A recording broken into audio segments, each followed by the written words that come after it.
하나님 말씀 함께 같이 보도록 하겠습니다. 오늘 함께 보실 말씀은 누가복음 2장 14절입니다. 신약성경 89쪽에 있는데요. 누가복음 2장 14절 화면에 나오는데요. 저희 한 목소리로 함께 읽도록 하겠습니다. 지극히 높은 곳에서는 하나님께 영광이요 땅에서는 하나님이 기뻐하신 사람들 중에 평화로다 하니라. 아멘. 네. 저희가 누가복음 2장을 이제 오늘 살펴보려고 하는데요.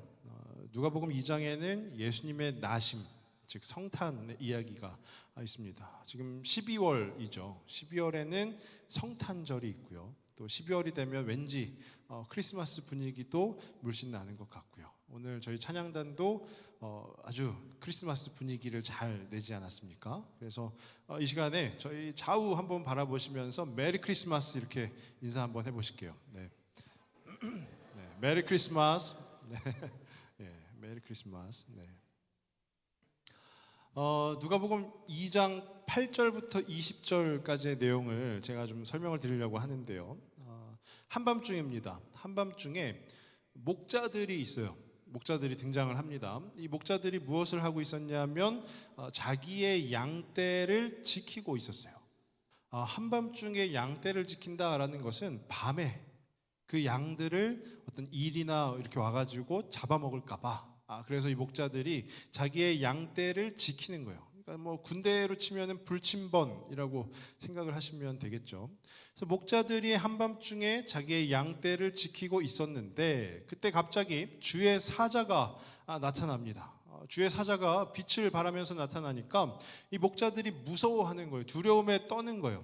그랬더니 이 주의 사자가 무서워 말라라는 거예요. 무서워 말라. 무서워 말라. 내가 기쁨의 좋은 소식을 전하러 왔다라는 거예요. 기쁨의 좋은 소식을 전하러 왔다. 그러면서 그 전하는 소식이 무엇이냐면요.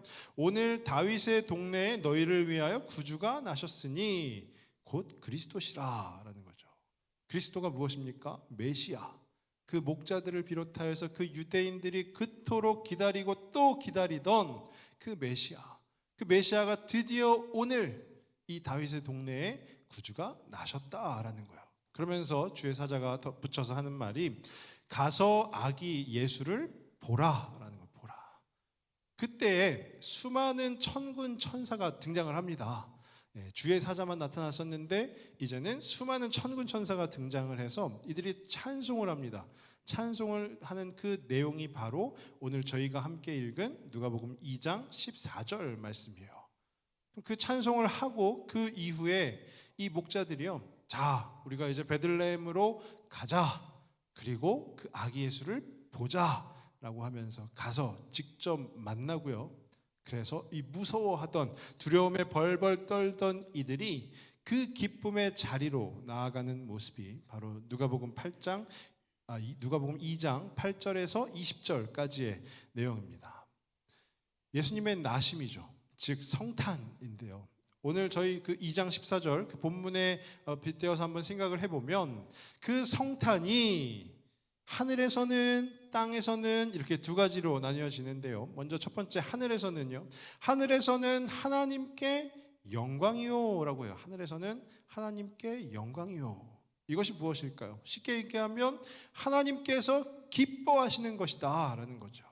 기뻐하시는 것이다. 그럼 이어지는 땅에서는 뭐라고 하냐? 하나님이 기뻐하신 사람들 중에 즉 우리 땅에서는 우리에게 평화다라는 거예요. 평화. 이것 또한 하나님께서 기뻐하시는 것이다라는 거예요. 기뻐하시는 것. 그러니까 예수의 나심이 즉 성탄이 하나님께서 기뻐하시는 것이다라는 거예요. 하나님께서 기뻐하시는 것. 하늘에는 하나님께 영광, 땅에서는 우리에게 평화라는 것이죠. 오늘 저는 이 말씀을 통해서 그 평화라는 것에 좀 집중을 해보려고 하는데요. 이 평화라는 단어를 신약 성경이니까 헬라어로 쓰여져 있죠. 헬라어로 보면은 에이레네라고 해요. 에이레네. 많이 들어보셨을 거예요. 에이레네. 그러면 이것을 유대인들이 사용하던 히브리어로 하면은 바로 오늘 말씀의 제목인 샬롬이 되는 것입니다. 샬롬. 샬롬, 히브리어로는 샬롬, 헬라어로는 에이레네, 한국말로는 평화, 또 말씀 가운데, 성경 가운데 평강이라고 하는 것 또한 바로 이 샬롬이라는 것이에요. 이 샬롬의 의미를 한번 생각을 해보면 이렇게 해석을 할 수 있을 것 같아요. 오직 하나님께서만이 주시는 참된 행복이다라는 거예요. 그러니까 한마디로 얘기하면 이 샬롬이라는 것은요, 이 평화라는 것은 우리 즉 인간 안에서는 나올 수가 없다라는 거예요. 오직 하나님만이 그분께서 기뻐하시는 이들에게 허락하여 주시는 참된 행복이 바로 이 평화, 평강, 샬롬이라는 것이에요. 그것을 행복이라고 한번 정의를 해본다면, 행복이라고 하면은 조금 저는 말씀을 묵상하면서요, 야, 이게 진짜 행복일까? 좀 의아스러움이 있었어요. 왜 그런가 하면은요, 예수님께서 이렇게 이 땅에 평화로 오셨는데, 이 땅에 행복을 주시기 위하여 오셨는데, 그 예수님이 이 땅에서 사셨던 그 생애만, 그 삶만 보더라도 어떠했습니까? 요단강에서 세례 요한에게 예수님이 세례를 받으시죠. 그러면서 하늘로부터 이는 내 사랑하는 아들이라 하면서 성령이 임하십니다. 그때까지만 해도요, 야, 이제 그 누구도 범접할 수 없는 최대의 히어로, 영웅이 나왔구나, 진짜 메시아구나, 이렇게 볼 수가 있겠죠. 그런데 바로 그 직후에 복음서에 무엇을 기록하고 있냐면요, 마귀에게 시험을 받는 이야기가, 예수님께서 40일 동안 금식을 하시면서 줄이시면서 마귀에게 시험을 받는 이야기가 나옵니다. 고통 중에 있는 것이죠. 그리고 또 예수님의 공생애, 즉 사역을 본격적으로 시작하시면서 그 공생애는 어떻습니까? 물론 놀라운 역사들도 있지만 굉장히 고된 삶 아니겠습니까? 그 중에 말씀 가운데요, 누가복음 9장 58절이 있는데요, 한번 읽어보시면, 예수께서 이르시되 여우도 굴이 있고 공중에 새도 집이 있으되 인자는 머리 둘 곳이 없도다 하시고. 이게 뭘까요? 공생애를 하고 계시는 그 예수님께서 여우도 쉴 곳이 있고 공중에 새도 다 집이 있는데, 인자는 인자가 누구예요? 예수님. 본인은 머리 둘 곳조차 없다라는 거예요. 그 삶이 매우 팍팍하다라는 거 아니겠어요? 공생의 사역을 하면서 많은 이적들을 일으키고는 하지만 실제적으로 인간적으로 느끼기에는 매우 고되고 힘든 삶 아니겠습니까? 또 이스라엘의 왕으로서 예루살렘 성에 입성하시는 모습을 보면은요, 예수님께서 무엇을 타고 가시죠? 나귀를 타고 들어가세요. 세상적인 기준으로 따지면 굉장히 볼품없는 예수님의 입성이에요. 이 예수님의 생애를 한번 보면은 이것이 진짜 행복한 삶인가? 우리 성도분들은 그렇게 생각하십니까? 고된 삶입니다. 마귀에게 시험을 받고요, 머리 둘 곳조차 없고요, 그리고 나귀 타고 볼품없이 왕이라 이렇게 해서 들어갑니다. 그 모습만 보더라도 이것이 진짜 참된 행복일까? 우리는 의아스러워할 수가 있는 것이죠. 그런데 말씀은 분명히 이야기합니다. 그것이 행복이다, 그것이 샬롬이다라는 거예요.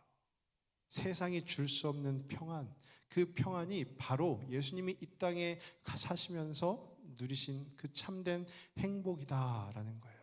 우리 가운데 평화로 오신 그 예수님, 우리에게 그 행복을 알려주시고자 하는 것이죠.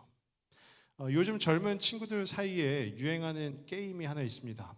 어떤 게임이냐면 밸런스 게임이라는 건데요, 밸런스 게임은 둘 중에 하나를 고르는 거예요. 좀 약간 극단적인 건데 그 중에 나는 그래도 이게 좋아 이렇게 고르는 건데, 제가 밸런스 게임을 한번 준비해 봤는데요, 먼저 화면을 한번 보시면은요, 딱 봐도 보암직도 하고 먹음직도 하고 맛있어 보이는 저런 경우를 보고 네 글자로 뭐라고 하시는지 아세요?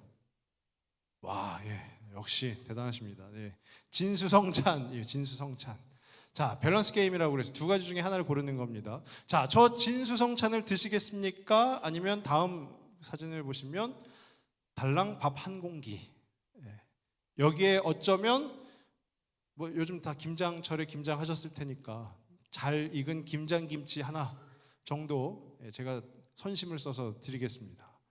저 진수성찬을 드시겠습니까? 아니면 밥 한 공기에 김장김치 하나로 식사를 하시겠습니까? 네? 한 분이 좀 대표로 말씀해 주시겠어요? 진수성찬. 네, 진수성찬 맞죠? 맞습니다. 진수성찬을 앞에 두고 있으면 행복할 것 같아요. 그렇죠? 근데 말씀 가운데 잠언 17장 1절 말씀이 있는데요. 뭐라고 하냐면 마른 떡 한 조각만 있고도 화목하는 것이, 즉 밥 한 공기에 김치 하나만 있고도 화목하는 것이 제육이 진수성찬이 가득하고도 다투는 것보다 낫다라는 거예요. 세상적인 기준으로는요, 저희는 진수성찬이냐 밥 한 공기냐를 행복의 기준으로 척도로 삼을 수 있지만 하나님의 기준으로는 진수성찬이냐 밥 한 공기가 아니라 화목이라는 거예요. 화목. 이 화목이 오늘 이 말씀 가운데 평화, 그 평강, 그 샬롬 아니겠습니까? 그 샬롬을 이루는 것이 야말로 진정한 행복이다라는 것이죠. 제가 밸런스 게임을 한 가지 더 준비를 했는데요. 화면을 한번 띄워주시죠. 저기 보시면요, I'm Here로 해가지고 누가 있냐? 여러분 너무 좋아하시는 임영웅이 있습니다. 임영웅 모르세요? BTS는 아시죠? 예, 어른들계 BTS라고 하는.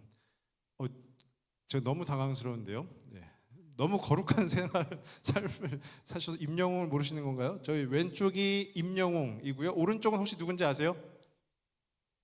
네, 누구시라고요? 이찬원. 예, 맞습니다. 이찬원. 네. 임영웅과 이찬원. 예. 지금 우리 성도분들의 얼굴 표정을 보아하니 제가 너무 좀 거룩하지 못한 것 같은데요. 임영웅과 이찬원이 트로트계에서 왕입니다. 왕. 지금이라도 아시면 돼요. 예. 지금까지 모르셨다면 지금이라도 아시고 오늘 댁에 돌아가셔서 유튜브에서 임영웅, 이찬원 검색해 보시면 되겠습니다. 자, 임영웅, 이찬원이 공연을 합니다. 콘서트를 해요. 디너쇼를 하는데 표가 엄청 비싸요. 엄청 자그마치 얼마인지 말씀드리면 진짜 깜짝 놀라실 것 같아서 제가 말씀을 못 드려요. 근데 너무 비싸요. 그런데 누군가 초대권을 준다는 거예요. 자, 임영웅 디너쇼, 이찬원 디너쇼 티켓을 초대권으로 준다라는 거예요. 그런데 그 공연 같은 시간에 무엇이 있냐 하면은 다음 사진을 보시면은요, 김 목사의 찬양 예배가 김 목사의 찬양 예배가 있어요. 자, 제 마음이 좀 이렇게 속이 좁은 사람인데, 자, 뭐 비싼 돈 내고 가는 게 아니에요. 공짜로 초대권으로 임영웅, 이찬원의 디너쇼를 가실 분 혹시 한번 손 한번 들어주시죠. 제가 사진을 찍으려고. 네. 오늘 이 찬양 예배에는요, 임영웅 같은 영웅은 없습니다. 그리고 이찬원 같은 아주 노래를 구슬프게 잘하는 가수는 없어요. 그렇지만 제 사진이 계속 나오니까 조금만 내려주시겠어요? 네. 네. 좀 부담스러운데요. 네. 제 사진을 내렸더니 화면에 제 얼굴이 또 나오네요. 네. 김 목사가 인도하는 찬양 예배는 하나님의 샬롬이 있습니다. 그러면 어디를 가시겠어요? 네, 감사합니다. 이 샬롬의 자리, 이 예배의 자리. 비록 밥 한 공기에 김치 하나로 식사를 한다 하더라도, 비록 임영웅도 없고 이찬원도 없고 또 우리 젊은 친구들에게는 BTS도 없고 블랙핑크도 없지만, 김 목사의 찬양 예배 가운데 하나님의 샬롬이 있다면, 그 행복이 있다면 우리의 선택지는 그 하나님의 샬롬을 택해야 되는 것 아니겠습니까? 그것이 바로 하나님의 샬롬이라는 거예요. 혹시 매일매일 이렇게 살아가시는데 그 삶이 팍팍하신가요? 아니면 퍽퍽하신가요?